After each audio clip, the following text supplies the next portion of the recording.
السلام علیکم خواتین و حضرات.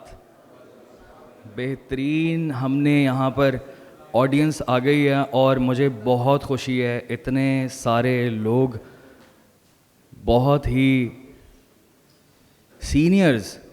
میں بہت زیادہ خوش ہوں کہ اس ٹاپک کے لیے اور میرے والد صاحب کی اس کتاب کے لیے آپ سارے لوگ آئے. بہت بہت شکریہ آپ سب لوگوں کا, بہت بہت شکریہ. تمام مہمان خصوصی, تمام جتنے بھی سینئرز ہیں, آپ سب لوگوں کا بہت بہت شکریہ. بہت بڑی بات ہوتی ہے وقت نکالنا اس طرح سے, اور ایک انٹلیکچوئل ڈسکشن, ایک انٹلیکچوئل ٹاپک. کتاب کی جو امپورٹنس ہے وہ آپ لوگ جانتے ہیں. یہ ٹک ٹاک سے, یہ ایک ریل سے, کیونکہ میرا نام دانیال شیخ ہے. سوری, مجھے اپنا تعارف کرانا ضروری تھا. میں انیس شیخ صاحب کا بیٹا ہوں. سوشل میڈیا سے میرا تعلق ہے پچھلے 12 سال سے, تب سے جب یوٹیوب بین ہوا کرتا تھا پاکستان میں, اور جب بین کھلا تو ہم نے پھر اس زمانے میں فیس بک پر ہم کانٹینٹ بنایا کرتے تھے, اور 12 سال سے اب تک کانسٹنٹلی کنسسٹنسی کے ساتھ میں کانٹینٹ بناتا ہوں سارے پلیٹ فارمز پہ. اور پچھلے 4 سال سے میں پوڈ کاسٹ کرتا آ رہا ہوں. میں نے ٹریول ولاگز بھی بنائے ہیں, میں نے فوڈ ولاگز بھی بنائے ہیں. میں کانٹینٹ کریشن میرا پیشن ہے, اور انٹرنیٹ جب سے آیا تھا تب سے میرا یہی شوق تھا. اور اب میری داڑھی کے بال سفید ہونا شروع ہو گئے ہیں, وچ از ویری ویری انٹرسٹنگ. تو پوڈ کاسٹ سے میں نے یہ بہت کچھ سیکھا, بات کرنا, اور پھر مجھے پتہ چلا کہ پاورفل پرسنالٹیز کے ساتھ کس طرح سے ملاقات کرنی ہوتی ہے, اور پاکستان کا انٹلیکچوئل طبقہ کتنا بڑا ہے. اور آپ جتنے بھی لوگ یہاں پر موجود ہیں, آپ لوگ سب اسپوکس پرسن ہیں اس جنریشن کے جن کے پاس ایکسپیرینس ہے, جنہوں نے دنیا دیکھی ہوئی ہے, جنہوں نے پڑھا ہوا ہے.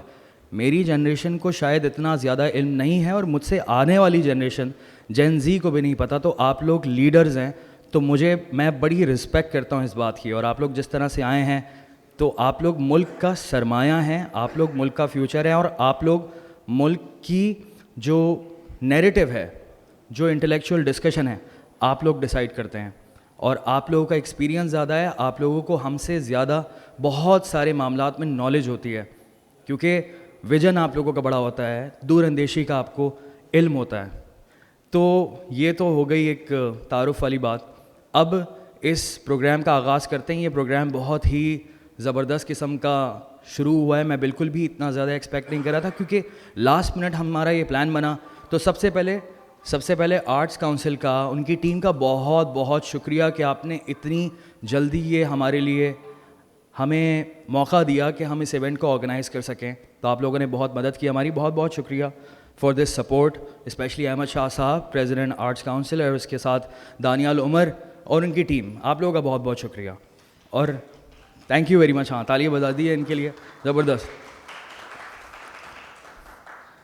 مہذب آڈینس کی بڑی زبردست نشانی یہ ہوتی ہے کہ جب ان کو پتہ ہوتا ہے کہ کب تالی بجانی ہے تو وہ تالی بجاتے ہیں. تو یہ چیز بڑی اچھی لگتی ہے مجھے. اب ہم آئی تھنک پروگرام کا باقاعدگی سے آغاز کرتے ہیں, اور میں میر حسین علی امام اور انیس شیخ صاحب, میرے والد صاحب سے گزارش ہے کہ وہ صدارت کے لیے ڈاکٹر معین الدین عقیل صاحب کو لے کر اسٹیج کی طرف آ جائیں. شکریہ. پاپا پلیز.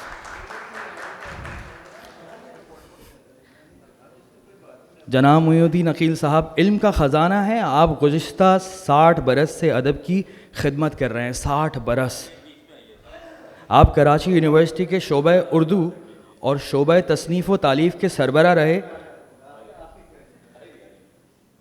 اور بہترین بات یہ ہے, مطلب تعجب کی بات یہ ہے کہ اٹلی اور جاپان کی یونیورسٹی میں پڑھایا, جاپان میں 12 سال تدریس کی, اور حکومت جاپان نے آپ کو جاپان کا سب سے بڑا سول ایوارڈ عطا کیا. یہ بڑی بات ہوتی ہے.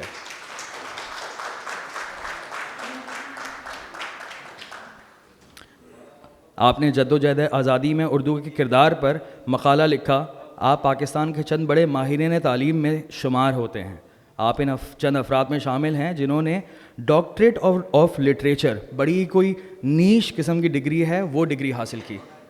اور جو اس طرح کی انٹرسٹنگ اور بڑی نیش ڈگریز ہوتی ہیں, اس میں اس طرح سے ڈاکٹریٹ کرنا, یہ اگین بڑی بات ہوتی ہے. آپ کی 90 کے قریب کتب شائع ہو چکی ہیں, اور کئی طالب علموں نے آپ کی نگرانی میں اپنی ڈاکٹریٹ مکمل کی. آپ کی خدمات پر بھی مقالات لکھے گئے. مہمان خصوصی جناب معین الدین حیدر صاحب سے درخواست ہے کہ وہ آلریڈی یہاں پر موجود ہیں. میری آپ سب سے درخواست یہ ہے کہ معین الدین حیدر صاحب کے لیے پلیز پلیز تالیاں بجائیے. معین الدین حیدر صاحب جب آئے تھے تو میں نے نوٹس کیا کہ آپ سب لوگ ماشاءاللہ سے ان سے کھڑے ہو کر مل رہے تھے, تو اٹ ٹیلز الاٹ کہ ماشاءاللہ سے اگین عزت کمانا. اور ہمارے یہاں ایک بڑا مشہور کافی سارے ایک بات ہے جو مجھے بڑی اچھی لگتی ہے, وہ یہ کہ انسان کے لیے پیسہ کمانا تھوڑا سا آسان ہوتا ہے, لیکن بندہ کمانا it's a different story, it's a long term thing, اور اس کے لیے محنت کرنی پڑتی ہے, اس کے لیے کام کرنا پڑتا ہے, اتنا آسان نہیں ہوتا. جناب معین الدین حیدر کی وجہ شہرت تو سابق گورنر سندھ کی ہے, لیکن آپ ادب و تاریخ سے گہرا شغف رکھتے ہیں. انتہائی پرزور درخواست پر دوبارہ سے میں چاہتا ہوں کہ آپ لوگ ان کو اپریشیٹ کریں پلیز.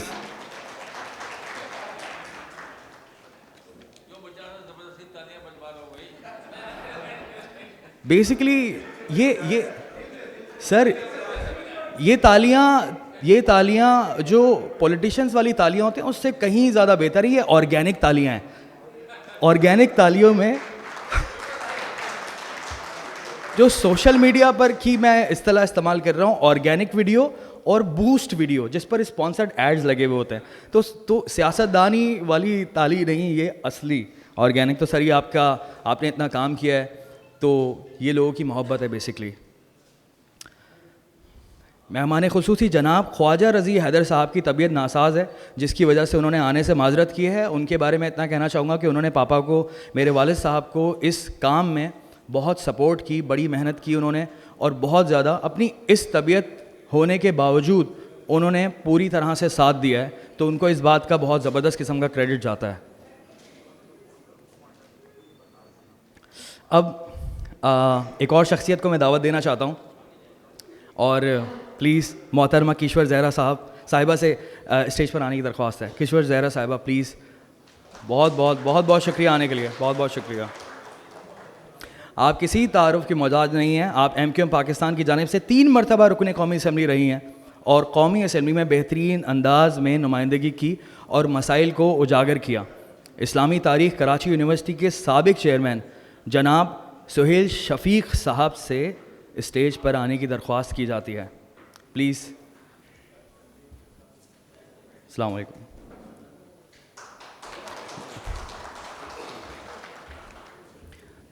سہیل شفیق صاحب اسلامی تاریخ اور تاریخ پاکستان پر عبور رکھتے ہیں, اور اب میں کتاب کے مصنف جناب انیس شیخ صاحب کو اسٹیج پر آنے کی دعوت دیتا ہوں. میرے والد صاحب سے درخواست ہے کہ اسٹیج پر آ جائیں, اور مجھے لگتا ہے کہ اب جو ہے تقریباً ہمارا جو ٹیزر ہے وہ اختتام پر جا رہا ہے, اور کہانی جو ہے نا بڑی زبردست طریقے کی شروع ہونے والی ہے, کیونکہ میرا یہاں سے کام ختم ہوتا جا رہا ہے مجھے لگ رہا ہے, اور اب مین کانٹینٹ کی باری آ رہی ہے انشاءاللہ. جناب شبیر ابن عادل صاحب کو اسٹیج پر آنے کی دعوت دیتا ہوں میں. وہ آ جائے نہیں ہیں تو اس کے لیے معذرت, لیکن پلیز ان کا بھی بہت بڑا کریڈٹ شامل ہے اس کے اندر, کیونکہ اس کے اوپر بہت زیادہ محنت کی گئی ہے. جس طرح سے میں کہہ رہا ہوں کہ میرے والد صاحب نے بہت محنت کی, میں دیکھ رہا ہوں, میں اپنے والد صاحب کو اگین ایز اے سن میں آپ کو ایکسپیرینس بتاتا ہوں کہ پوری رات یہ ڈرائنگ روم میں انہوں نے بہت کام کیا. 5-6 سال سے میں نوٹس کر رہا ہوں کہ ریسرچ پہ ریسرچ, کتابوں پہ کتابیں, کہاں سے آرکائیو آ رہے ہیں, اور کانسٹنٹ آرکائیو پڑھے جا رہے ہیں, اور انہوں نے اتنی کتابیں پڑھی, اتنی زیادہ ریسرچ کی اس ٹاپک کے اوپر کہ میں نے کبھی اس طرح سے دیکھا نہیں اپنی زندگی میں, کیونکہ اگین وہ جو ہمارے قریب کے ایکسپیرینسز ہوتے ہیں اس طرح سے مجھے ایکسپیرینس ہوا نہیں کہ اتنی زیادہ ریسرچ کی جاتی ہے کتاب لکھنے میں. اینڈ دین ایک اور انٹرسٹنگ بات یہ ہے کہ 1 مہینہ لنڈن میں پاپا رہے, لاسٹ ایئر کی بات ہے, اور 1 مہینہ کمپلیٹلی چھوٹے بچوں کی طرح وہ جاتے تھے ٹرین میں برٹش لائبریری, جس طرح سے کہ اسٹوڈنٹس ہوتے ہیں برٹش لائبریری جاتے تھے, وہاں پر جو ہے وہ کافی کی دکان پر ناشتہ کیا اور پورا دن ریسرچ کی. اینڈ دین شام میں واپس آئے. 2 گھنٹے کی ٹرین ہے کولچسٹر سے لنڈن کی, 2 گھنٹے جاتے تھے, 2 گھنٹے واپس آتے تھے. مجھے سیفٹی کی بھی ٹینشن ہوتی تھی, کیونکہ ہم جانتے ہیں لنڈن اب تقریباً کراچی سے کافی حد تک سملر ہو گئے معاملات وہاں پہ نا, وہی معاملات ہیں لوٹنے کے, اور اللہ معاف کرے میری بھی 2 سال پہلے ڈکیتی ہوئی ہے وہاں پہ. یا تو یہ بہت زیادہ انہوں نے محنت کی اس حوالے سے. تو اس کے علاوہ جتنے بھی ساتھ کے لوگ ہیں انہوں نے جو سپورٹ کیا ہے تو میں بہت زیادہ شکر گزار ہوں اس بات کا. فرزند زمین پاکستان کے جناب شمون ابرار صاحب کو اسٹیج پر آنے کی دعوت میں دیتا ہوں. آپ بھی تاریخ اور ادب کے خاص شغف رکھتے ہیں. پلیز آپ آ جائیں, پلیز آپ آ جائیں, آپ ادھر آ جائیں, صحیح ہے, بہترین ہے, بہترین. اب میں صدر مجلس جناب معین الدین عقیل صاحب سے باقاعدہ پروگرام کے آغاز کی اجازت چاہتا ہوں. یہ کتنی اچھی بات ہے, مہذب طریقہ ہے. مجھے اچھا لگا, میں آنے والے وقت میں جتنے بھی ایونٹس ہوں گے اس طرح کے طریقے کو فالو کروں گا انشاءاللہ. اس کے بعد میں تلاوت قرآن پاک کے لیے دعوت دینا چاہتا ہوں اپنی ٹیم کے فرد امان احمد کو کہ آئیے اور یہاں پر قرآن کی تلاوت فرمائیں. امان.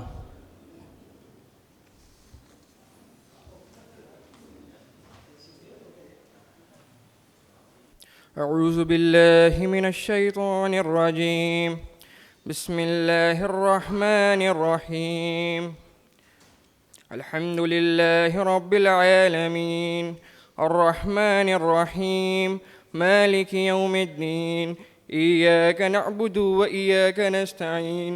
اهدنا الصراط المستقيم صراط الذين أنعمت عليهم غير المغضوب عليهم ولا الضالين.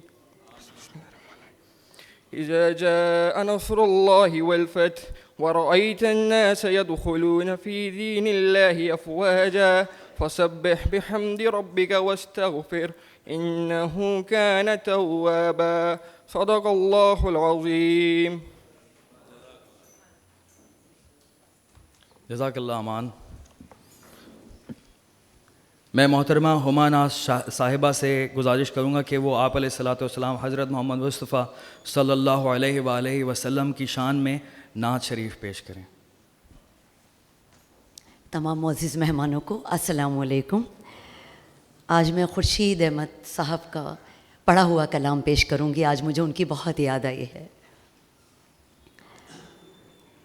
میرے دل میں ہے یاد محمد, میرے دل میں ہے یاد محمد,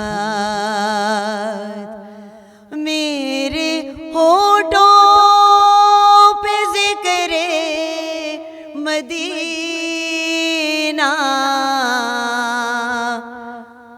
تاجدار حرم کے کرم سے, تاجدار حرم کے کرم سے آ گیا زندگی کا قرینہ.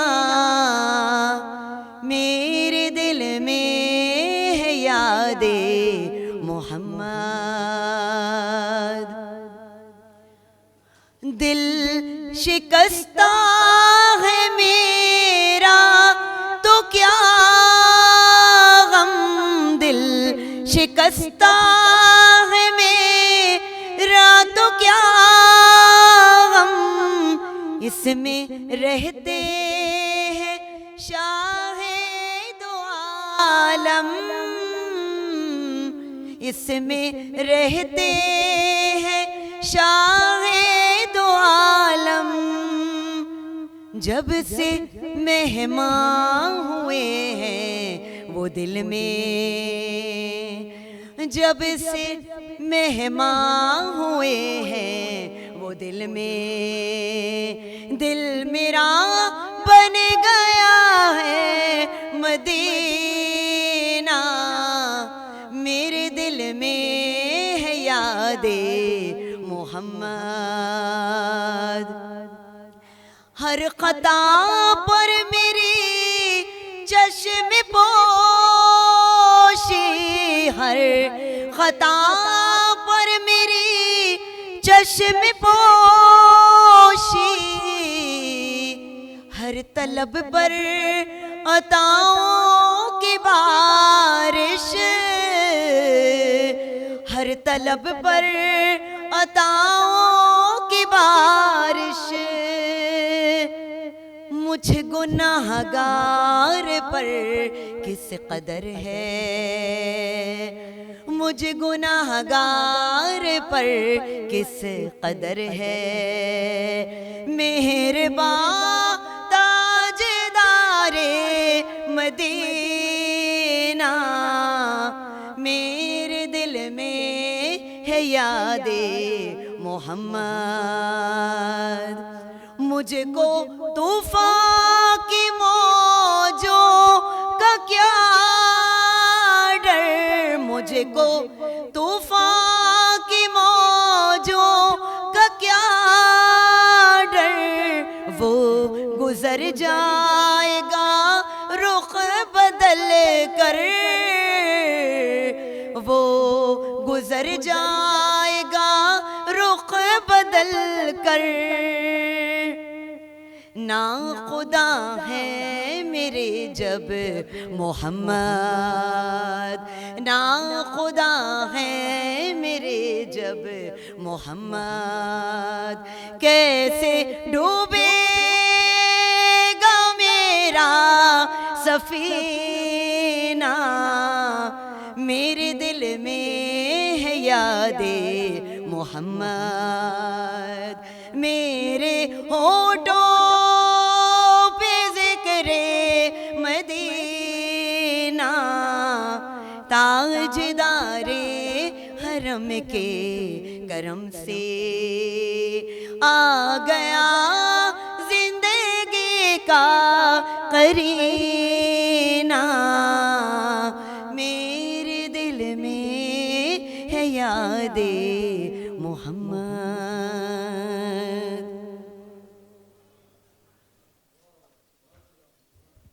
سبحان اللہ، بہت بہت شکریہ، جزاک اللہ۔ اب پروگرام کا باقاعدہ آغاز ہونے والا ہے، اور میں جن مہمانوں کو اب مدعو کرتا جاؤں گا ان سمیت آپ سب کی ایک اسکل ایسی ہے جو کہ ہماری جنریشن میں ہمیں اب سیکھنی پڑ رہی ہے، اور اس کے لیے بہت سارے گروز ہیں جو کہ کورسز کرا رہے ہوتے ہیں، ہزاروں ڈالرز لے رہے ہوتے ہیں، اور اس اسکل کا نام ہے اسٹوری ٹیلنگ۔ اسٹوری ٹیلنگ، کوئی بھی واقعہ بتانا ہو، شروع کس طرح کرنا ہے، اس کا ہک کس طرح دینا ہے، اس کو اختتام کس طرح کرنا ہے، یہ اسکل آپ لوگوں کی ہے، کیونکہ آپ لوگوں نے کتابیں بے شمار پڑھی ہیں، آپ لوگوں نے ریسرچ بے انتہا کی ہے، اور آپ کو ایکسپیرینس بہت زیادہ ہے۔ تو اب میں پروگرام کا باقاعدہ آغاز کر رہا ہوں۔ میں سب سے پہلے فرزند زمین پاکستان کے سید شمون ابرار صاحب سے درخواست کروں گا کہ وہ کتاب کے حوالے سے اپنے ابتدائی کلمات ادا کریں۔ شکریہ، پلیز تالیوں کے ساتھ، تالیوں، شکریہ بہت۔ بسم اللہ الرحمن الرحیم۔ السلام علیکم معزز خواتین و حضرات، یہ آپ دیکھ رہے ہوں گے کہ پس منظر میں ہندوستان کیوں تقسیم ہوا۔ 77-78 سالوں سے یہی سوال جو ہے بار بار ہمارے گرد گھوم رہا ہے، ہمارے کانوں میں گونج رہا ہے کہ ہندوستان کیوں تقسیم ہوا، اور یہ بات نہیں کہ اس کا جواب نہیں دیا لوگوں نے، اس کے جوابات بھی بہت ہیں، اور لیکن اب بھی تشنگی باقی ہے کہ ہندوستان کیوں ٹوٹا ہے۔ میں سمجھتا ہوں کہ یہ ایک ایسا موضوع ہے کہ جس پر جتنا بھی بولا جائے کم ہے، اور اس جو انیس شیخ صاحب نے جو یہ کتاب لکھی ہے، مارکت الآراء کتاب، اسٹیٹ آف دی آرٹ، یہ انیس صاحب کا کارنامہ ہے، اور اس کتاب کے لیے لکھنے پر انیس صاحب کو، انیس احمد شیخ صاحب کو ہم مبارکباد پیش کرتے ہیں، انہیں مبارک ہو۔ اور چونکہ کئی برسوں سے ہم ساتھ رہے ہیں، کئی مواقع پہ میں ان کو دیکھتا تھا جس فکر کے ساتھ، جس نظریاتی لگن کے ساتھ انہوں نے محنت کی ہے، جیسے کہ ابھی دانیال شیخ بتا رہے تھے کہ لنڈن میں بھی وہ جاتے تھے، برٹش لائبریری، یہاں پر بھی مختلف جہاں سے ان کو خزانے ملتے تھے وہ جمع کرتے تھے، اور وہ کتابی شکل میں آج انہوں نے پیش کر دیا ہے۔ معزز خواتین و حضرات، کتابیں اصل میں مسئلہ آج کا جو ہے وہ سوشل میڈیا کا ہے. سوشل میڈیا کی اہمیت سے ہمیں انکار نہیں ہے. سوشل میڈیا کا اپنا ایک رول ہے, لیکن کتاب جو ہے وہ ہمیشہ زندہ رہتی ہے. کتاب پڑھنے والے, کتاب لکھنے والے اور اس پہ عمل کرنے والے اکثر اوقات دیکھا گیا کہ وہ امر ہو جاتے ہیں. اور کتاب جو کہ ہمارے ہر گھر میں موجود ہے, لیکن خوش قسمتی یا بدقسمتی سمجھ لیں کہ ہماری جو نسل ہے, نوجوان نسل ہے, وہ اتنی مصروف ہو چکی ہے, بہت سارے ان کے ذمہ داریاں ہیں کہ وہ کتاب کو کسی وجہ سے ٹائم نہیں دے پا رہے ہیں, وقت نہیں دے پا رہے ہیں. ان کو چاہیے کہ کتاب پڑھیں اور جس محنت اور لگن کے ساتھ یہ کتاب لکھی گئی ہے, یعنی شیخ صاحب نے لکھی ہے, اس کو پڑھیں. یہ ایک دستاویز ہے, ایک مجموعہ ہے ہماری تاریخ کا, تاریخ پاکستان کا, تاریخ تحریک پاکستان کا مجموعہ ہے. اور اس تاریخ میں بہت ساری چیزیں آج افسوس کے ساتھ کہنا پڑتا ہے کہ اکابرین پاکستان, شہدائے پاکستان کے کارناموں کو, ان کے کارناموں پہ ضربیں لگائی جا رہی ہیں, متنازع بنایا جا رہا ہے ان کی تاریخ کو, ان کے کارنامے کو. تو خواتین و حضرات, اس کتاب میں تاریخ و واقعات کے موتی اس خوبصورتی سے پروئے گئے ہیں کہ اب آپ کوئی بھی باب اگر پڑھنا شروع کرتے ہیں تو اگلا جو باب ہے یعنی تسلسل آپ کو اس میں نظر آئے گا. اس کے علاوہ اس کتاب میں ریفرنس کے ساتھ, حوالے کے ساتھ چیزیں دی گئی ہیں. بالخصوص میں اپنے نوجوان ساتھیوں سے کہوں گا جو یہاں پر بھی بیٹھے ہیں کہ وہ اسٹڈی کریں. اس وقت بہت سارے لوگ, میں کسی خاص طرف اشارہ نہیں کرنا چاہتا, لیکن بہت سارے لوگ ہیں جو آپ سے بہت سارے سوالات کرتے ہیں. آپ کے بزرگوں کی, آپ کے اکابرین کی قربانیوں پہ پانی پھیرنے کی کوشش کر رہے ہیں. ان کو سمجھائیں, ان کو بتائیں کہ ہماری تاریخ کیا تھی, ہماری تاریخ کیا تھی اور ہندوستان کیوں تقسیم ہوا. اور تقسیم کا عمل جبھی ہوتا ہے جب ہیومن رائٹس کی خلاف ورزی ہو, جب اس خطے میں بسنے والے جو مختلف لسانی, گروہی, نسلی جو بھی گروہ ہیں ان کے ساتھ امتیازی سلوک کرتا ہے. ہندوستان میں ایسا ہی ہوا جب مسلمانوں کی زندگی تنگ کر دی گئی, ان کی مذہبی آزادی, ان کی ثقافتی آزادی اور ان کی جو مکمل آزادی تھی جب وہ خطرے میں ہوئی, تو انہوں نے علیحدہ وطن, اور نہ صرف علیحدہ وطن کی تحریک چلائی بلکہ انہوں نے ایک طویل جد و جہد کی, اور اس جد و جہد کے نتیجے میں, اقلیت میں رہتے ہوئے انہوں نے اس جد و جہد کے نتیجے میں ایک ملک حاصل کر لیا. معزز خواتین حضرات, میں زیادہ ٹائم لینا نہیں چاہوں گا چونکہ ہمارے مہمانان گرامی اس وقت تشریف فرما ہے, ان کا وقت بھی بڑا قیمتی ہے. صرف اتنا کہوں گا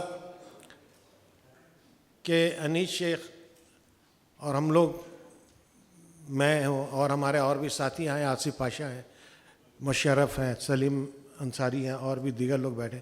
ہم نے فرزند زمین پاکستان بنائی تھی تاکہ شہری حقوق حاصل کر سکے, شہری آئینی حقوق کے حصول کے لیے.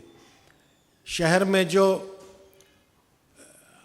جو ہمارے نوجوانوں کو, ہمارے دیگر شعبوں میں جو لوگوں کے ساتھ امتیازی سلوک ہو رہا ہے, تو اس کے حصول کے لیے اور لوگوں کو صحیح طور پر یہ باور کرانے کے لیے کہ بھائی ہم بھی فرزند زمین ہیں, ہم فرزند زمین ہیں, اور جس طرح آپ فرزند زمین ہیں تو ہم بھی فرزند زمین ہیں, لہٰذا آپ ہمیں تسلیم کرو, ہم آپ کو تسلیم کریں, جیو اور جینے دو.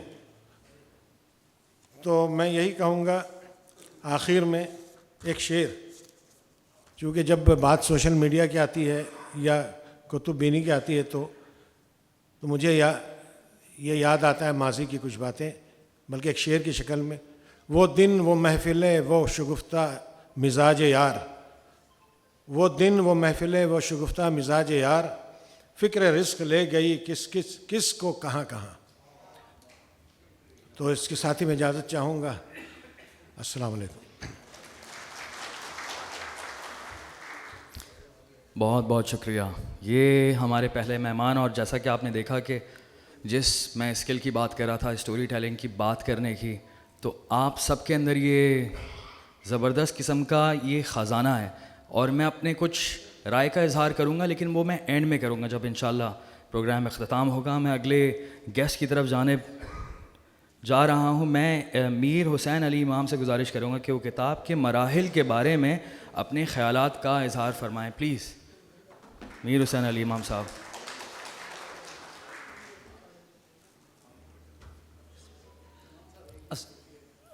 السلام علیکم. آج ہم فرزند زمین کے جنرل سیکرٹری انیس شیخ کی نئی کتاب ہندوستان کیوں تقسیم ہوا اس حوالے سے گفتگو کرنے کے لیے جمع ہیں. یہ کتاب میں نے بہت توجہ سے پڑھی، کیونکہ اس کا جو عنوان ہے یا جو موضوع ہے وہ ایک سوال کے تحت پورا ایک ڈاکٹریٹ کا مقالہ ہے. اور انیس شیخ صاحب نے اس کتاب کے لیے 10 سال لگائے اور کئی مرتبہ لندن جا کے برٹش میوزیم کے آرکیوز میں مواد جمع کیا، PDF سے اس کی تصویریں لیں اور پھر کتاب پھیلائی. جو سب سے اہم بات ہے کہ اس میں دیکھا جائے تو کئی الگ الگ چیپٹرس ہیں اور ہر ایک میں ایک نیا موضوع ہے، ہر ایک میں ایک تسلسل ہے. اگر ہم کہیں تو اس کے اندر کئی کتابیں ہیں یا کئی مقالات ہیں، کئی اہم سوالات تاریخ کے کیے ہیں. سب سے پہلے کہ نظریہ پاکستان کے حوالے سے انہوں نے پورا ایک چیپٹر لکھا ہے کہ نظریہ جیسے محمد بن قاسم یا محمود غزنوی یا قطب الدین ایبک آئے، ان کے ذہنوں میں کوئی نظریہ پاکستان یا کوئی وہ چیز نہیں تھی. وہ ایک اسلامک اسٹیٹ تھی اور اسلامک نظام تھا، لیکن 10% 12% مسلمان تھے، باقی کے ہندو رعایا تھی. اس کے باوجود انہوں نے 700 سال ایک اچھی حکمرانی کی اور کبھی بھی اپنے لیے کوئی الگ وطن یا کوئی سسٹم کا وہ نہیں کیا. اور ہندو رعایا بھی یا راجوارے سب ان کے انڈر میں رہتے تھے. 1857 کے بعد جب مسلمانوں پہ ظلم ہونے لگا اور ہندو رعایا انگریز سرکار سے مل کر کانگریس کے ذریعے زیادہ ڈومینیٹ ہونے لگی، تب جا کر سر سید احمد خان کو بنارس میں 1867 میں جو واقعہ پیش آیا ہندو اردو لینگویج کا، اس کے اوپر سر سید نے کہا کہ اب یہ دونوں ایک جگہ نہیں رہ سکتے. اچھا، پھر دو قومی نظریے میں پھر عبدالحلیم شرر نظر آتے ہیں، حسرت موہانی نظر آتے ہیں، اور اس طریقے سے تقویت پھیلتی چلی جاتی ہے. یہاں تک کہ 1935 کے بعد قائد اعظم بھی دو قومی نظریے پہ آئے، ورنہ قائد اعظم محمد علی جوہر اور جتنے اہم اراکین تھے وہ مسلم لیگ کے ساتھ کام کرتے تھے. جہاں تک کہ لکھنؤ میں جو کانگریس مسلم لیگ کا پیکٹ کیا گیا، اس میں بھی قائد اعظم نے ایمبیسیڈر آف یونٹی کے طور پہ کام کیا، جو مسز سروجنی نائیڈو اور سب نے مانا. یعنی کہ 1914 15 16 17 تک جتنے بھی واقعات ہوئے اس میں قائد اعظم نے کوشش کی کہ متحدہ قومیت باقی رہے، متحدہ ہندوستان رہے. اچھا، اسی طرح سے محمد علی جوہر کانگریس کے ساتھ ساتھ خلافت تحریک میں اور تحریک موالات میں گاندھی کے ساتھ کمپرومائز کرتے رہے، یہاں تک کہ احمد آباد میں 1921 میں کانگریس کے یا ہندو مسلم کے سب سے بڑے لیڈر کے طور پہ گاندھی صاحب تھے. یعنی کہ مسلمانوں نے کوشش کی کہ ہندوستان میں پرامن طریقے سے رہیں، لیکن کانگریس کی جو سازشیں تھیں یا کانگریس کے جو لیڈر تھے اور اس کے بعد دیگر جو ہندو مذہبی تنظیمیں آ گئیں، مہاسبھا اور شدھی اور سنگٹن وغیرہ، اس کے بعد مسلمان لیڈروں کی رائے بدلنے لگی اور وہ ایک نئے نظریے پہ آئے جو سر سید کی بات تھی، نظریہ دو قومی نظریہ. 1930 میں الہ آباد میں سب کو معلوم ہے کہ کانفرنس میں خطبہ الہ آباد میں علامہ اقبال نے اس اسٹیٹ کا تصور پیش کیا. اب سوچنا اچھا اس وقت الہ آباد سے پہلے کہیں اور ہونے والا تھا, اس کے بعد الہ آباد میں ہوا. سوچنا یہ چاہیے کہ الہ آباد اس علاقے کے لیے نہیں تھا. یو پی, سی پی, برار کے علاقے اور بہار اور یہ تمام چیزیں وہ تھیں جو مسلم اسٹیٹ میں نہیں آ سکتی تھیں, لیکن ان سب کا یہ نظریہ تھا کہ مسلمانوں کے اس وقت 10 کروڑ کی آبادی تھی. ان کا یہ نظریہ تھا کہ 10 کروڑ کی آبادی کے لیے جدوجہد کی جائے. وہ اس پہ نہیں تھے کہ کس اسٹیٹ میں اور کون سی ریاستیں شامل ہوں گی یا نہیں ہوں گی. اس کے باوجود یو پی, سی پی, مدھیہ پردیش وغیرہ تمام کے مسلمانوں نے جدوجہد مکمل کی. 1940 میں بھی جب آپ کا قرارداد پاکستان پیش ہوتی اور 1946 میں, اب اس میں جو نہرو رپورٹ آئی اس میں مسلم لیگ کا ایک اصول تھا یا قائد اعظم کا یہ تھا کہ 30% سیٹیں مسلمانوں کے لیے مختص کر دی جائیں, لیکن کانگریس یا کانگریسی لیڈر اس پہ نہیں مانے.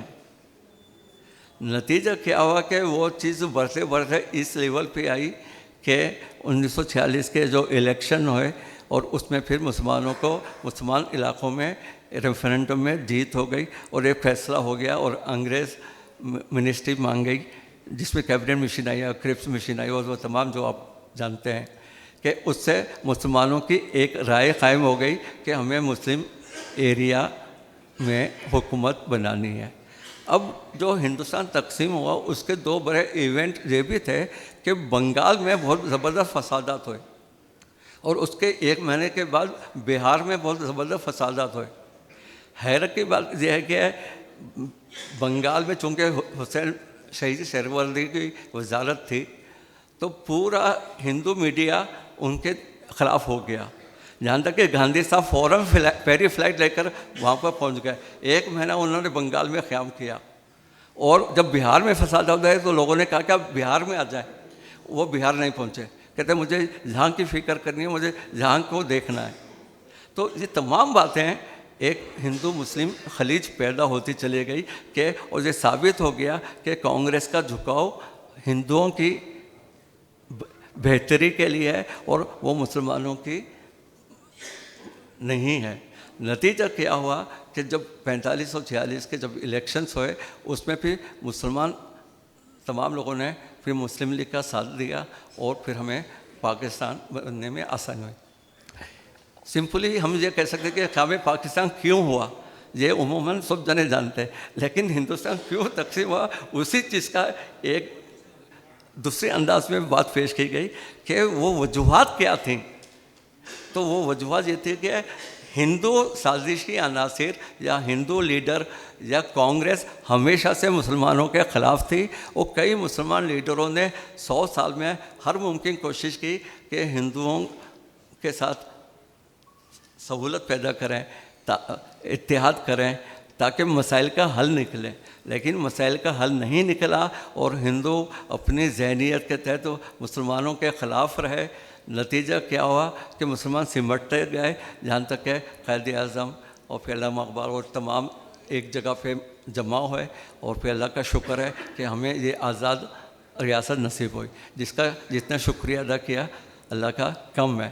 اب دوسری بات یہاں سے آگے چل کر یہ بھی ایک بہت اہم اس کتاب کا موضوع ہے کہ قیام پاکستان کے بعد ہم لوگ یہاں پر موجود ہیں, اللہ کا شکر ہے.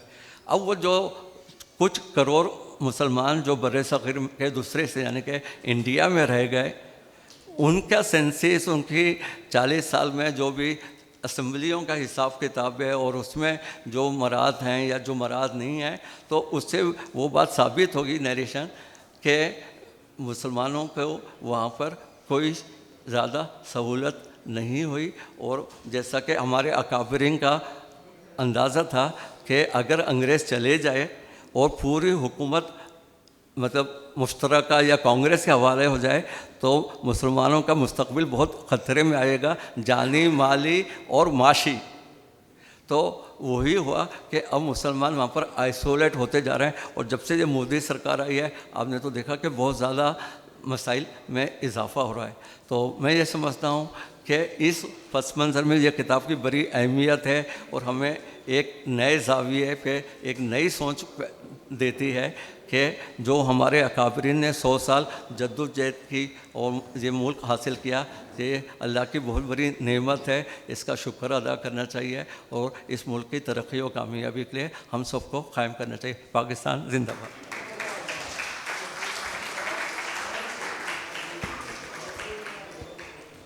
بہت بہت شکریہ. پاکستان زندہ باد. پاکستان ہمیشہ زندہ باد.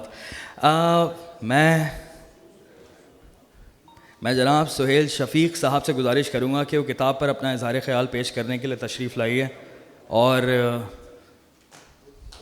پلیز تالیوں میں.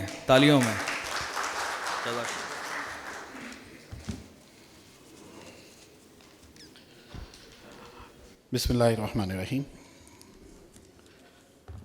صدر محفل پروفیسر ڈاکٹر معین الدین عقیل صاحب، مہمان خصوصی لیفٹیننٹ جنرل معین الدین حیدر صاحب، صاحب کتاب انیس شیخ صاحب اور معزز مہمان گرامی خواتین حضرات، السلام علیکم ورحمۃ اللہ وبرکاتہ. سب سے پہلے تو میں صاحب کتاب جناب انیس شیخ صاحب کو اس وقی محنت طلب اور سنجیدہ کاوش پر دل کی گہرائیوں سے مبارکباد پیش کرتا ہوں اور منتظمین کا شکر گزار ہوں کہ ایک طالب علم کو اس علمی نشست میں اظہار خیال کا موقع دیا گیا. جہاں مسند نشین استاد الاساتذہ پروفیسر ڈاکٹر معین الدین عقیل جیسی شخصیات موجود ہوں، وہاں ایک طالب علم کے لیے اظہار خیال کرنا بہت مشکل کام ہوتا ہے. بہرحال میں مختصر وقت میں چند گزارشات آپ کے سامنے رکھتا ہوں کتاب کے مطالعے کے بعد، اور یہ اس بات کا بھی میں اظہار کرنا چاہتا ہوں یہاں پر اور بلا خوف تردید کہ یہ کتاب جو کہ بہت ضخیم ہے، 700 سے زائد صفحات پر مشتمل ہے، اور جناب انیس شیخ صاحب نے میری درخواست پر اس کتاب کے چھپ کر آنے سے پہلے 3 دن قبل مجھے یہ کتاب عنایت کی تھی. تو الحمدللہ یہ مکمل کتاب میں نے پڑھنے کے بعد بہت کچھ اس سے اخذ کیا. بہت ساری چیزیں میرے لیے انکشاف کا درجہ رکھتی تھیں اور اس میں سے چند چیزیں جو ہیں وہ مختصراً یہاں پر میں آپ کے سامنے رکھتا ہوں. سن 1947 برصغیر کی تاریخ کا محض ایک سیاسی واقعہ نہیں بلکہ ایک ایسا فیصلہ کن موڑ ہے جس نے کروڑوں انسانوں کی تقدیر، شناخت اور مستقبل کا رخ بدل دیا. ہندوستان کی تقسیم اور پاکستان کا قیام ایک طویل تاریخی، تہذیبی، فکری اور سیاسی عمل کا نتیجہ تھا. انیس شیخ صاحب کی کتاب ہندوستان کیوں تقسیم ہوا اس عمل کو جذباتی نعروں کے بجائے تاریخی شواہد، معروضی تجزیے اور فکری تسلسل کے ساتھ سمجھنے کی ایک سنجیدہ کوشش ہے. انیس صاحب کا کمال یہ ہے کہ کتاب کا جو عنوان ہے ہندوستان کیوں تقسیم ہوا، اس کے جواب میں انہوں نے پوری دیانتداری کے ساتھ حالات، واقعات کو رقم کیا ہے اور اس پوری کتاب میں کہیں تشنگی کا احساس نہیں ہوتا. باوجود اس کی ضخامت کے یہ ان کتابوں میں سے ہے کہ جو خود کو پڑھنے پر مجبور کر دیتی ہیں. کچھ کتابیں وہ ہوتی ہیں جن کو ہم کسی ضرورت کے تحت مجبوراً پڑھتے ہیں اور کچھ کتابیں وہ ہوتی ہیں جو خود کو پڑھوا لیتی ہیں. تو ایک تو اس کا عنوان تاریخ کے ایک طالب علم کے طور پر میری دلچسپی کا باعث، اور دوسرا جب اس کتاب کو میں نے پڑھنا شروع کیا تو اس تسلسل کے ساتھ، اس ربط کے ساتھ، تمام تر شواہد، دلائل کے ساتھ اپنا مقدمہ انیس شیخ صاحب نے پیش کیا ہے کہ آپ کو اس کتاب کو مکمل کرنا ہی پڑتا ہے. اس کتاب کی ایک نمایاں خوبی یہ ہے کہ مصنف تقسیم ہند کو کسی ایک شخصیت، جماعت یا لمحے تک محدود نہیں کرتے بلکہ اسے ایک عمل کے طور پر، ایک مسلسل عمل اور پروسیس کے طور پر دیکھتے ہیں جس کے پس منظر میں صدیوں پر محیط تاریخی عوامل، نو آبادیاتی سیاست، تہذیب تصادم اور جدید قومی ریاست کا تصور کار فرما تھا. انیس شیخ اس نقطے سے گفتگو کا آغاز کرتے ہیں کہ برصغیر کا معاشرہ ابتدا ہی سے مذہبی اور تہذیبی تنوع کا حامل رہا. مسلمان اور ہندو 2 صدیوں تک ایک ساتھ رہے مگر ان کے مذہبی تصورات، تہذیبی شناخت اور تاریخی شعور ایک دوسرے سے مختلف رہے. لیکن قابل توجہ بات یہ ہے کہ 1857 سے پہلے ہندو مسلم فسادات کا ذکر تاریخ میں نہیں ملتا. 1857 کے بعد جب مسلمان سیاسی طور پر کمزور ہوئے تو ہندو قوم پرستی نے جنم لیا اور یہی ہندو مسلم کشیدگی کی بنیاد بنی۔ 1867 میں بنارس میں دیوناگری رسم الخط کو دفتری زبان بنانے کی تحریک ہندو قوم پرستی کا نقطۂ آغاز تھی۔ اس کے بعد گاؤ رکشا تحریک، شدھی، سنگٹھن اور دیگر تحریکات نے فرقہ وارانہ خلیج کو گہرا کیا، اور انیس شیخ صاحب اس بات کو بالکل واضح طور پر لکھتے ہیں کہ یہ فسادات تقسیم ہند کے بنیادی اسباب کی حیثیت رکھتے ہیں۔ انیس شیخ صاحب ایک اور نہایت اہم نقطے کی طرف توجہ دلاتے ہیں کہ کانگریس اور مسلم لیگ کے درمیان کشیدگی کی بڑی وجہ کانگریس کی وہ سیاست تھی جو عملاً ہندو راج کے تصور کی طرف بڑھتی دکھائی دیتی ہے۔ مسلم دور حکومت کو محض مسلمانوں کی حکومت قرار دینا ایک من گھڑت بیانیہ تھا جسے انگریز اور ہندو مورخین نے فروغ دیا، حالانکہ بعد کی تاریخی تحقیق نے اسے غلط ثابت کر دیا۔ کتاب میں مسلمانان ہند کی سیاسی بیداری کے مراحل، 1857 کے بعد کی مسلمانوں کی تعلیمی پسماندگی، سیاسی پسماندگی اور اکثریتی سیاست کے اثرات کو اس کتاب میں بہت وضاحت کے ساتھ بیان کیا گیا ہے۔ ہندی اردو تنازع، ودیا مندر تحریک اور کانگریس کی پالیسیوں نے مسلمانوں کے احساس عدم تحفظ کو بڑھایا۔ انیس شیخ یاد دلاتے ہیں کہ مسلمانوں نے علیحدہ نمائندگی کا مطالبہ بہت بعد میں کیا، اور یہی حقیقت ہے کہ ایک عرصے تک اس بات کی کوشش رہی کہ متحدہ ہندوستان متحد رہے۔ نہرو رپورٹ سے قبل وہ کئی معاملات میں مسلمانوں نے، مسلم قیادت نے کئی معاملات میں پسپائی اختیار کی، جس کا مقصد متحدہ ہندوستان کو برقرار رکھنا اور امن و امان کو قائم رکھنا تھا۔ جیسا کہ نہرو رپورٹ سے قبل مسلم اکابرین مسلمانوں کی علیحدگی نمائندگی سے دستبردار ہو گئے اور مسلمانوں کی مخصوص نشستوں پر بھی صرف اس لیے راضی ہوئے تھے کہ ہندوستان کا پہلا متفقہ آئین بن جائے، لیکن کانگریس کی وجہ سے ایسا نہ ہو سکا۔ کتاب کا مطالعہ کیا جائے تو معلوم ہوتا ہے کہ 1916 کے بعد سے اور خاص طور پر نہرو رپورٹ کے بعد سے کانگریس کی قیادت نے مسلمانوں کو اپنا ہمنوا بنانے کے لیے تمام مواقع کھوئی نہیں تھے بلکہ عمدن ضائع کر دیے تھے۔ یہی وجہ ہے کہ 1945-46 کے انتخابات میں مسلم لیگ نے فیصلہ کن کامیابی حاصل کی، اور یہ بات واضح ہو گئی کہ کانگریس مسلمانوں کی نمائندہ جماعت نہیں ہے، مسلم لیگ ہی ہے جو برصغیر کے مسلمانوں کی نمائندہ جماعت کی حیثیت رکھتی ہے۔ اقبال اور قائد اعظم کے تصور پاکستان کو بھی انیس شیخ صاحب نے جذباتی نہیں بلکہ زمینی حقائق کی روشنی میں ایک منطقی اور ناگزیر حل کے طور پر پیش کیا ہے۔ اسی طرح اس کتاب میں انگریز حکومت کے کردار کا تجزیہ بھی متوازن ہے، نہ مکمل الزام ان پر عائد کرتے ہیں اور نہ ہی انہیں مکمل بریت دیتے ہیں۔ اور یہ درست ہے کہ تقسیم کرو اور حکومت کرو کی پالیسی نے خلیج کو بڑھایا، مگر یہ بھی ایک حقیقت ہے جس سے صرف نظر نہیں کیا جا سکتا کہ مقامی سیاسی قیادت کی تنگ نظری بھی کسی طور پر نظر انداز نہیں کی جا سکتی۔ کتاب میں کابینہ مشن پلان، عبوری حکومت، کانگریس اور مسلم لیگ کے اختلافات اور 1946-47 کے واقعات پر مدلل گفتگو ملتی ہے، اور مصنف کے نزدیک یہ وہ مرحلہ تھا جہاں تقسیم ایک انتخاب نہیں بلکہ ایک ناگزیر حل بن چکی تھی۔ کتاب میں ہندوستان کی تقسیم کے حوالے سے مختلف حقائق ایک ترتیب کے ساتھ بیان کیے گئے ہیں، اور ان میں بنیادی وجہ مسلمانوں کے ساتھ ہونے والی ناانصافی تھی، ان کو دی جانے والی غیر منصفانہ نمائندگی تھی۔ ہندوستان کی تقسیم کے بعد بھی اور آج تک صورتحال یہی ہے کہ ہندوستان میں مسلمانوں کو منصفانہ نمائندگی حاصل نہیں ہے۔ 1952 میں ہندوستان کی لوک سبھا یعنی قومی اسمبلی میں منتخب مسلمان نمائندوں کا تناسب 4% تھا، جبکہ مسلمانوں کی آبادی 10% تھی، اور 2024 میں جبکہ مسلمانوں کی آبادی میں کئی گنا اضافہ ہو چکا ہے، نمائندگی 4% ہی ہے۔ 1952 سے 2024 تک ہندوستانی لوک سبھا میں مسلمانوں کی نمائندگی کا تقریباً جمود کا شکار تناسب اس حقیقت کو واضح کرتا ہے کہ جن خدشات کے تحت پاکستان کا مطالبہ کیا تھا وہ محض وہم نہیں تھے۔ یہی تاریخی تسلسل ہے جو اس نتیجے کو تقویت دیتا ہے کہ پاکستان ناگزیر تھا، پاکستان ناگزیر ہے اور پاکستان ناگزیر رہے گا۔ انیس شیخ صاحب کی کتاب ان کی 10 برسوں کی تحقیق کا حاصل ہے، جس میں پاکستانی اور تاریخی کتب، اخبارات اور برٹش لائبریری لندن کی دستاویزات سے استفادہ کیا گیا ہے۔ حوالہ جاتی دیانت، استدلال کی مضبوطی اور غیر جذباتی اسلوب اس کتاب کی علمی وقت میں مزید اضافہ کرتا ہے۔ حاضرین محفل، پاکستان میں بعض حلقے مطالعہ پاکستان کو تنزیہ مغالطہ پاکستان کہہ کر دراصل نصابی اصلاح نہیں بلکہ پاکستان کے نظری، تاریخی اور تہذیبی وجود کو مشکوک بنانا چاہتے ہیں۔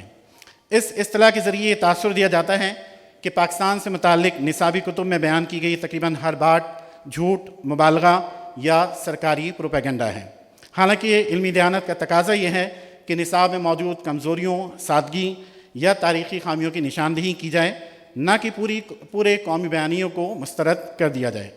تاریخ کے مطالعے میں تنقید اور تحقیق ایک فطری اور ضروری عمل ہے، مگر اسے تمسخر، نفی اور انکار کی صورت دے دینا نوجوانوں میں ذہنی انتشار کا باعث بنے گا اور ان کی قومی خود اعتمادی اس سے متاثر ہوگی۔ لوگوں کے نزدیک مسئلہ مطالعہ پاکستان نہیں، دراصل وہ مغالطہ پاکستان قرار دے کر پاکستان کے وجود کو ہی مسئلہ بنانا چاہتے ہیں، جو علمی رویہ نہیں بلکہ فکری بے سمتی کی علامت ہے۔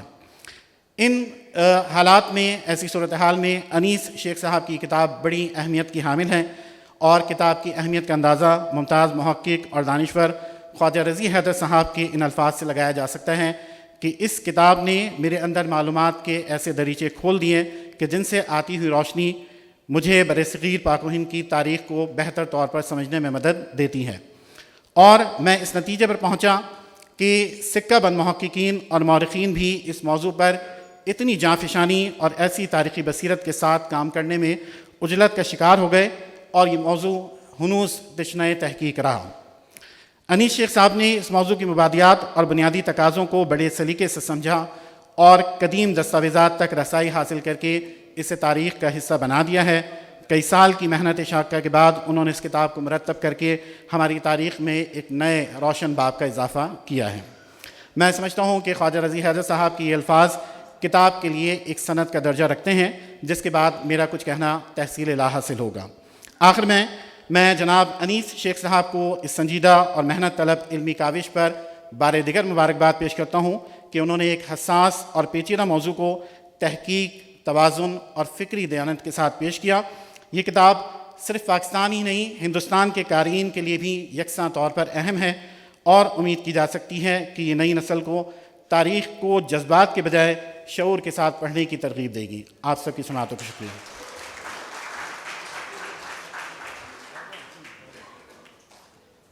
کیا بات ہے، اینڈ میں جو بات کی ہے میرے لیے بہت زیادہ امپورٹنٹ بات ہے، اور میں اپنا نظریہ تھوڑا سا بتانا چاہتا ہوں، وہی سوشل میڈیا والی بات کہ ہماری جنریشن کا اٹینشن اسپین بہت کم ہو گیا ہے۔ اسی لیے آپ دیکھتے ہیں کہ ٹک ٹاک اور انسٹاگرام پر جو ریلز چل رہی ہیں وہ 10 سیکنڈ سے زیادہ کی ہوتی نہیں ہیں، کیونکہ ایک گولڈ فش والا اٹینشن اسپین ہے، اور اس کے اندر اٹینشن دینا بڑا مشکل ہو گیا ہے۔ کتاب میں سب سے زیادہ اٹینشن لگتی ہے، کسی بھی چیز میں اتنی زیادہ اٹینشن نہیں لگتی، فوکس نہیں مانگا جاتا، اور اسی وجہ سے جتنی بھی ہماری پرانی جنریشن ہے وہ پچھلی جنریشن کا فوکس جو ہے وہ فوکس ہمارے اندر آ ہی نہیں پا رہا، اور اس میں بہت زیادہ ہم لوگ اسٹرگل کر رہے ہیں، اور آنے والی جنریشن تو زیادہ کر رہی ہے۔ ٹک ٹاک 10 سیکنڈ، پھر یوٹیوب کی ویڈیو تھوڑی لمبی ہوتی ہے، اور اس کے بعد ڈاکیومنٹری، فلمیں ایک تھوڑی بڑی ہو جاتی ہے فوکس، لیکن جو پاور کتاب کی ہے وہ کسی بھی چیز کے اندر نہیں ہوتی، اور کتاب فیوچر ہوتی ہے، کتاب تاریخ کا حصہ بن جاتی ہے، کتاب دستاویز کا حصہ بن جاتی ہے، کتاب جو ہے حقائق کا ایویڈنس کا حصہ بن جاتی ہے۔ تو that is the power of a book. اور اب میں جس شخصیت کو یہاں پر بلانا چاہتا ہوں، ان کے بارے میں اتنا کہنا چاہوں گا کہ یہاں پر ہمارے اس ہال میں ہم دیکھ سکتے ہیں کہ خواتین کی تعداد کتنی ہے، 10% سے بھی کم ہے، اور یہی ہم اپنے جتنے بھی انٹلیکچوئل سرکلز دیکھتے ہیں، یا پھر اپنے قومی اسمبلی میں ہی دیکھتے ہیں، کہیں بھی دیکھتے ہیں، یا پھر ارباب اختیار کو دیکھتے ہیں، تو خواتین کی پرسنٹیج بہت کم ہے۔ تو جو خواتین اس طرح کی ڈسکشن میں، اس طرح کی باغ دوڑ میں حصہ لیتی ہیں، ان کے لیے آپ سب سے گزارش ہے کہ پلیز تالیاں بجائیں، اسپیشلی مرد، تالیاں بجائیے مرد پلیز، ضروری ہے۔ اتنا آسان نہیں ہے مردوں کے اس طرح کے نظام میں عورتوں کا کام کرنا، اور یہاں پر اسی وجہ سے میں کیشور زہرا صاحبہ کو یہاں پر مدعو کرنا چاہوں گا۔ ہمارے پاس ڈیٹا موجود ہے، یہاں پر بھی پرسنٹیج دکھ رہی ہے، اور ایک اور چیز بات کرنا چاہوں گا کہ خواتین ڈرتی نہیں ہیں، یہ ہے پاور خواتین کی۔ خواتین ہمارے پاس محترمہ فاطمہ جناح سے لے کے آج تک ہم جب خواتین دیکھیں، اور کوئی بڑی بڑی لائرز بھی دیکھتے ہیں, آسما جہانگیر صاحبہ سے لے کر بے شمار ہمارے پاس مثالیں ہیں کہ خواتین ڈرتی نہیں ہیں. یہ پاور ہے, اللہ کی طرف سے ان کے پاس پاور ہے, اور یہ پاور زیادہ سے زیادہ استعمال ہوگی تو ہمارا معاشرہ بہت اسپیڈ کے ساتھ چینج ہوگا. اسی کے ساتھ کیشور زہرا سابق رکن قومی اسمبلی, پلیز میں آپ کو دعوت دیتا ہوں, اسٹیج پر آئیے اور اپنے خیالات کا اظہار کیجیے. بہت ساری تالیوں میں, بہت ساری.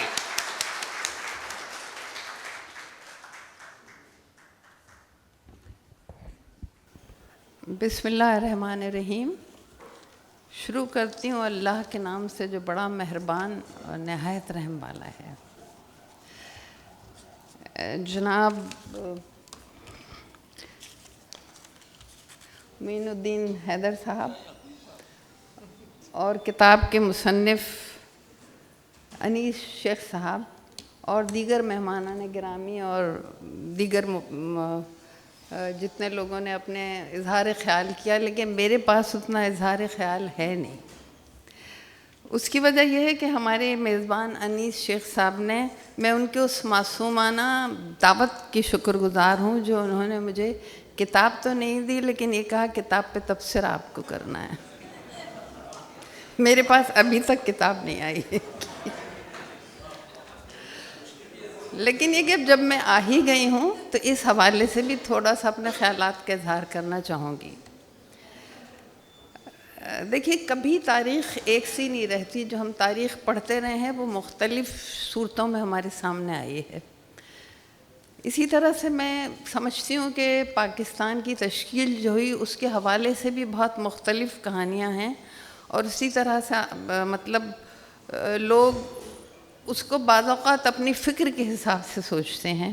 تو اسی طرح سے میرے ذہن میں بھی ایک فکر یہ ہے کہ انگریز کو بہت اچھی طرح سے اندازہ ہو گیا تھا 1857 کی جنگ آزادی کے بعد کہ ہمیں شاید یہاں سے نکلنا پڑے, اور اس جنگ آزادی سے انہیں خوف اس لیے آ گیا تھا کہ وہاں رہنے والی ساری قومیتیں ہندو اور مسلمان ایک تھے, تب وہ یہ جنگ جیتے تھے. لیکن وہ ذہین بھی ہیں, چالاک بھی ہیں. آج بھی دیکھ لیجئے کیا کر رہے ہیں. انہیں اندازہ تھا اور انہوں نے تیاری کر لی تھی, لیکن لوگ سمجھتے ہیں کہ 1857 عیسوی کی جنگ آزادی کے بعد ہی شاید پاکستان کی تشکیل کے سوچنا کر لیا تھا. ایسا نہیں تھا. میں اتنی ذہین نہیں ہوں, سمجھدار نہیں ہوں, ایک عام سی عورت ہوں, تو میں یہ سمجھتی ہوں کہ 7 سال پہ زیادہ محیط نظر آتی ہے یہ چیز. جب 1940 میں قرارداد مقاصد پیش ہوئی ہے, اس سے لے کے اور 40 میں جب پاکستان بنا ہے, وہ ہے وہ زمانہ کہ مسجدوں میں سور پھینک دیے گئے اور وہاں پہ گائے کاٹ کے ڈال دی گئی, اور وہی جو بہت محبت سے جو لوگ رہتے تھے وہ, یعنی 1000 سال انہوں نے مسلمان کی حکومت میں گزارا. کہیں کوئی ایسے فسادات نظر نہیں آتے. یہاں فساد انہی کا کروایا تھا جو آج بھی ہمارے خطے کو بھی ٹکڑوں میں کرنے کے لیے نظر آ رہے ہیں سامنے. بے شک ہم سر جھکا کے یوں سن رہے ہیں کہ ہم سے بڑے بھی یہی کر رہے ہیں تو ہم بھی یہی کر سکتے ہیں اور کچھ نہیں کر سکتے. تو میں سمجھتی ہوں کہ یہ 7 سال پہ محیط ہے, اور پاکستان بھی جو بنا ہے, میرے سامنے قائد اعظم محمد علی جناح پاکستان بننے کے فیصلے پہ خواہش مند تو ہو گئے تھے. انہیں یقین ہو گیا تھا کہ ہمیں ایک الگ خطہ بنانا پڑے گا, لیکن خود بھی حیران رہ گئے تھے کہ ایسا بھی کوئی ملک ہے جو 2 حصوں میں ہو, جس کی ابتدائی 2 حصوں سے ہو. پھر یہ کہ ان کی صحت اس قابل نہیں رہی ہے, اور جو پاکستان بنا تھا وہ بہتری کے بجائے تنزلی کی طرف جانا شروع ہو گیا. وہ لوگ جو پاکستان بنانے کے مخالف تھے, مسلمانوں میں سے بھی, شدت سے انہوں نے مخالفت کی تھی, اور قائد اعظم نے فیصلہ کر لیا تھا کہ نہیں, ہمیں ایک علیحدہ صوبہ بنانا پڑے گا. لیکن جب وہ بن گیا تو وہی لوگ جو مخالف تھے وہ بھی ساتھی آ گئے ہمارے اس میں بہت سارے. تو نتیجہ یہ کہ پاکستان کا وہ نہیں بن سکا جس کو کہنا چاہیے کہ جس پہ کھڑا کیا جا سکے. بنیاد نہیں صحیح بن سکی. اچھا, میں تھوڑا سا تعارف آپ سے کر رہا ہوں. میرا تعلق ایم کیو ایم سے ہے. اب آپ پوچھیں گے کون سی ایم کیو ایم سے ہے؟ ہر ایم کیو ایم سے ہے, وہ چاہے 6 ہوں, چاہے 8 ہوں, چاہے 10 ہوں. اور میرا کردار اس میں,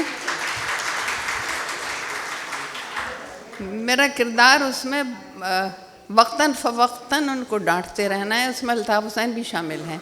میں نے ان سے بھی فساد کیا تھا اور استعفیٰ لکھ کے دے دیا تھا، اور میں نے نہیں کام کیا کچھ عرصے کہ پاکستان اس لیے تو نہیں بنا. اچھا، میرا تعلق اس خاندان سے تھا کہ جب تقسیم کے وقت نکلے تو لٹے پٹے تھے، حالات تھے، پانی کے جہاز میں بیٹھ کے آئے تھے. جب میں تو خیر اس وقت پیدا ہی ہوئی تھی، شاید 48 میں ہمارا گھرانہ آیا تھا. تو مجھے میں نے تو یہ دیکھا تھا، اپنی ماں کو جھنڈا چومتے ہوئے دیکھا، اپنی دادی کو میں نے دیکھا جھنڈا کہیں سے گر گیا تو اٹھا کے انہوں نے ہاتھ میں چوم کے رکھ دیا. اس میں جب کچھ سالوں کے بعد مہاجر قومی موومنٹ کے نام سے ایک جماعت کا میں نے پڑھا، طلبہ کی جماعت تھی، تو مجھے کافی ناگوار ہوا کہ مہاجر کیا ہوتا ہے. ہم تو آ گئے یہاں پہ، پاکستان بن گیا، جھنڈا ہمارا، یہ زمین ہماری ساری، کیسے؟ میں نے اتفاق نہیں کیا تھا اس بات سے بالکل بھی. لیکن جب شیعہ سنی فسادات ہوئے شدید قسم کے، اور بے پناہ خاک و خون میں کراچی بھی نہ گیا اور دوسرے ممالک، تو اس وقت مجھے محسوس ہوا جب میں نے نوجوانوں کو دیکھا کہ وہ اہل سنت کے گھرانوں میں جا رہے تھے اور کہہ رہے تھے یہ یہاں کے شیعہ نہیں ہیں جو آپ کو مار رہے ہیں، یہ ایک جنگ ہے ہمارے خلاف. اور دوسرے فرقے سے بھی جا کے کہہ رہے تھے کہ یہ سنی نہیں مار رہے ہیں، آپ سمجھ. اور انہوں نے واقعی اس فساد کو ٹھنڈا کیا، اور شیعہ سنی اور سب میں اتنا اتحاد ہو گیا کہ جب وہ ایک الیکشن ہوا تو اس میں پھر اس وقت شامل ہو چکی تھی. تو ہم نے اہل سنت علاقوں سے شیعہ کھڑے کیے لڑکے، آپ سب کو یاد ہوگا، اور سنی علاقوں سے شیعہ، شیعہ علاقوں سے سنی، اور اس کے نتائج 90% سے زیادہ آئے، اور بہت ہی باہمی کے ساتھ کراچی چل پڑا تھا. لیکن دیکھیے وہ قوتیں آج بھی موجود ہیں، وہ کل بھی موجود تھیں، جو اسپیشلی کراچی کو تو آباد کرنے کے لیے تیار ہی نہیں ہیں.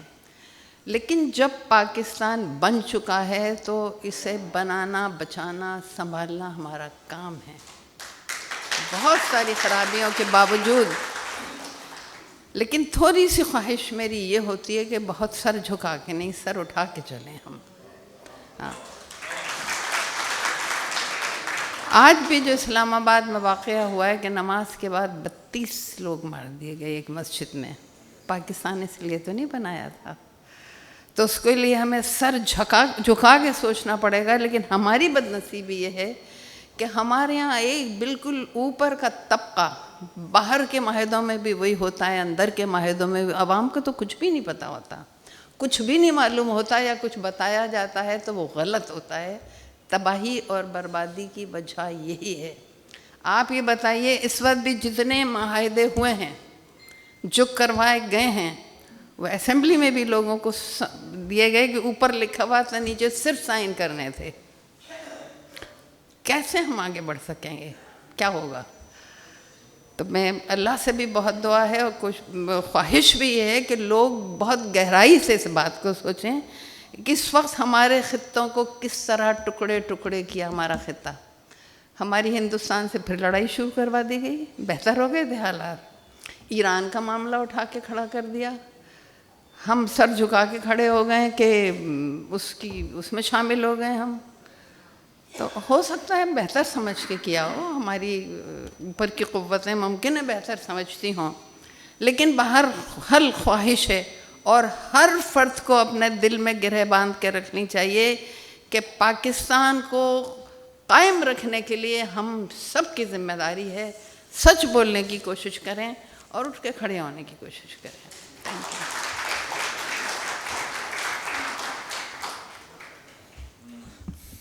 بہت بہت شکریہ، بہت بہت شکریہ. اب میں جناب مجید رحمانی صاحب سے گزارش کروں گا کہ یہاں پر آئیں اور شبیر ابن عادل صاحب کا پیغام پڑھ کر سنائیں گے. اور ہمارے پاس اب وقت کم ہے اور ہمیں جلد بازی کا مظاہرہ کرنا ہوگا، لیکن پھر بھی ہمیں پوری بات اپنی جو ہے وہ پہنچانی ہے، کیونکہ یہاں پر جتنے بھی لوگ ہیں وہ کافی زیادہ، میں کہتا ہوں کہ اس شہر کے انٹلیکچوئلز ہیں، اور آپ لوگوں کی بہت زیادہ پاور ہے. پلیز آئیے. تالیاں. شکریہ بہت. بسم اللہ الرحمن الرحیم. السلام علیکم.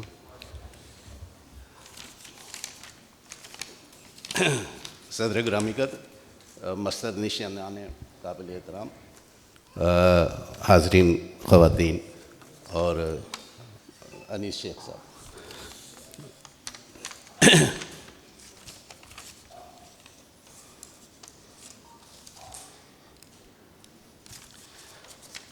حروف ستائش خواجہ رضی حیدر صاحب کی جانب سے، سابق سربراہ قائد اعظم اکیڈمی کراچی۔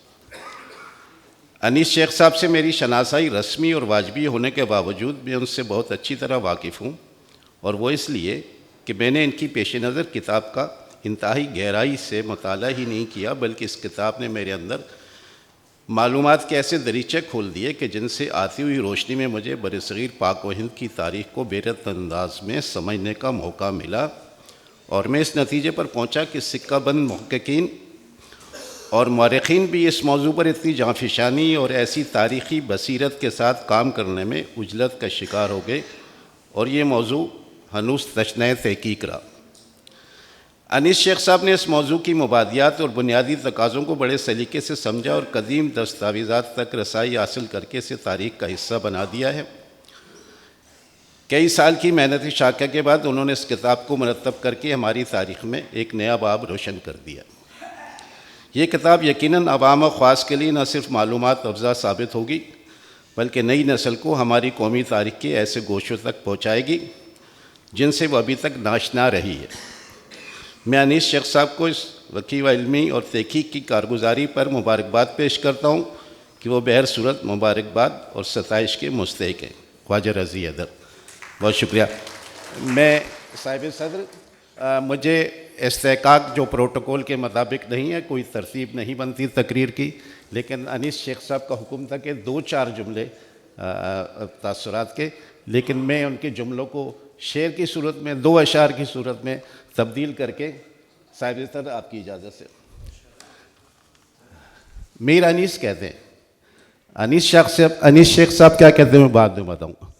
میر انیس کہتے ہیں، انیس ٹھیس نہ لگ جائے ان آپ گینوں کو، چراغ لے کے کہاں سامنے ہوا کے چلے۔ یہ ایک موقف ہے، ایک سوچ ہے، ایک خیال ہے، اور بڑا مضبوط خیال ہے۔ لیکن ایک خیال اور بھی ہے جو انیس شیخ صاحب کا ہے، اور وہ فراز کی زبان میں ہے۔ ہم وہ کج ادا چراغ کہ جب بھی ہوا چلی، ہم وہ کج ادا چراغ کہ جب بھی ہوا چلی، طاقوں کو چھوڑ کر سرے دیوار آ گئے۔ انیس شیخ صاحب لائق مبارکباد ہیں، انہوں نے ایک چراغ جلایا ہے، نہ ہوا کے ساتھ، ہوا کے مخالف ہندوستان کیوں تقسیم ہوا۔ شکریہ۔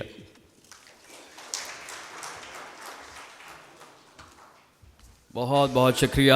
اب پروگرام میں دعوت دینا چاہوں گا مہمان خصوصی جناب معین الدین حیدر صاحب کو۔ کافی بہت بہت شکریہ، آپ اس ایونٹ میں آئے اور کافی دیر سے انتظار ہو رہا ہے۔ پلیز پلیز سر، تالیاں تالیاں۔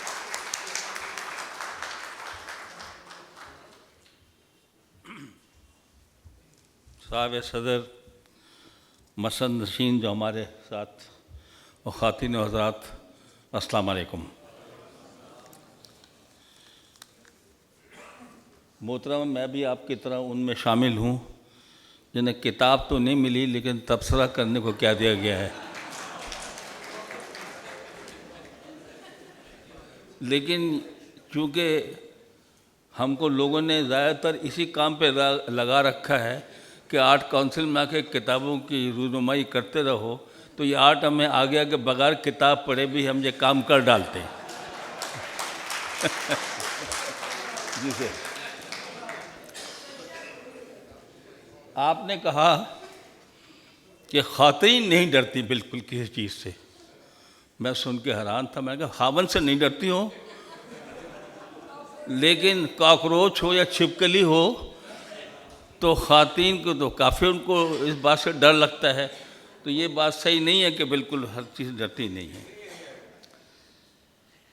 صاحب بات یہ ہے، اس روئے زمین پر جو تاریخ ہم جانتے ہیں، لکھی گئی ہے یا پڑھی ہے، بڑی بڑی سلطنتیں اس زمین پہ قائم رہی ہیں،